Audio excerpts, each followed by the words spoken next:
Assalamu alaikum warahmatullahi wabarakatuh. This is Abdul Rahman Khan and you are watching Easy English Grammar with Abdul Rahman Khan. ठीक है, सो आज का जो हमारा topic है वो है पास्ट परफेक्ट. तो पास्ट परफेक्ट किसे कहते हैं? पास्ट परफेक्ट यानी वो एक्शन, वो काम जो माजी में एक और एक्शन, एक और काम से पहले पहले मुकम्मल हो चुका हो. ठीक है, एक और काम से पहले पहले मुकम्मल हो चुका हो, उसको हम पास्ट परफेक्ट कहते हैं. ठीक है, so let's explain its definition. So past perfect, the past perfect tense is used, हम इस्तेमाल करते हैं to show that an action एक फेल, एक काम वाज कंप्लीट, मुकम्मल हो चुका हो बिफोर अनदर एक्शन, यानी एक और काम से पहले पहले मुकम्मल हो चुका हो, और टाइम इन द पास्ट या माजी में. ठीक है, अब उर्दू में इसकी पहचान क्या है, यानी उर्दू के फिक्रों में, आखिरी फिक्रों में ये अल्फाज आएंगे. उर्दू में पहचान चुका था, चुके थे, चुकी थी वगैरह. ठीक है, अब जब सबसे अहम जो चीज है वो है स्ट्रक्चर. ठीक है, तो किसी भी टेंस की जो इंपॉर्टेंट चीज है वो है structure. So you have to focus on structure, you have to learn structure, then you can easily talk, you can easily speak, you can easily use the correct tense. ठीक है, तो सबसे पहले हमारे पास स्ट्रक्चर में है सब्जेक्ट, उसके बाद हेड, उसके बाद पास्ट पार्टिसिपल.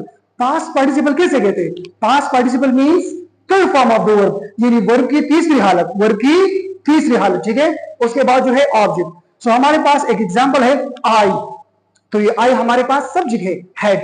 ठीक है, ईटन, ईट, एट, ईटन, ये थर्ड फॉर्म है हमारे पास. डिनर, बिफोर, पहले, ही अराइव्ड, ये उसके पहुंचने से पहले, अराइव मींस पहुंचना, उसके पहुंचने से पहले, आई यानी मैं, उसके पहुंचने से पहले मैं रात का खाना खा चुका था. ठीक है, तो आई हैव ईटन डिनर, तो हमारा जो टेंस है वो यहां तक है. बिफोर ही अराइव्ड ये सिंपल पास्ट है. ठीक है, अब मजीद अगर हम एक्सप्लेनेशन एक जुमले के बारे में देना चाहते हैं तो वो सिंपल पास्ट में देंगे. ठीक है, तो ये जो है आई हैव ईटन डिनर, ठीक है, तो मैं, डिनर मीन्स रात का खाना, तो मैं रात का खाना खा चुका था. ठीक है, बिफोर ही अराइव, उनके पहुंचने से पहले.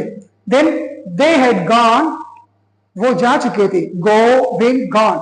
दे had gone to school before it started rain, यानी बारिश शुरू होने से पहले वो स्कूल जा चुके थे. हमारे पास स्ट्रक्चर में ये हेड जो है ये हैज और हैव, ये सेकंड फॉर्म ऑफ वर्ब है, लेकिन यहाँ पे हमारे पास हेल्पिंग वर्ब है, पहले मददगार है. ठीक है, तो यहाँ पे सेकंड फॉर्म नहीं है, यहाँ पे हमारे पास पहले मददगार है. ठीक है, सो अब हाउ टू मेक इंट्रोगेटिव, अब सवाल कैसे बनाएंगे, तो okay dear viewers, so how to make question, how to make interrogative, सवाल कैसे बनाएंगे. तो सवाल बनाने के लिए हमारे पास स्ट्रक्चर है. सबसे पहले हम हेड लगाएंगे. ठीक है, हेड के बाद subject, then third form of the verb, यानी वर्ब की तीसरी हालत, उसके बाद object, then sign of interrogation यानी क्वेश्चन मार्क, उर्दू में हम कहते हैं सवाल या निशान. ये बहुत जरूरी है क्योंकि सवाल में सवाल या निशान लाजमी यूज करेंगे. ठीक है, तो हेड देखो यहाँ पे हमने शुरू में यूज किया हुआ है, had I eaten dinner before he arrived, क्या उसके पहुंचने से पहले मैं रात का खाना खा चुका था. Next, had they gone to school before it started rain, क्या बारिश शुरू होने से पहले वो स्कूल जा चुके थे.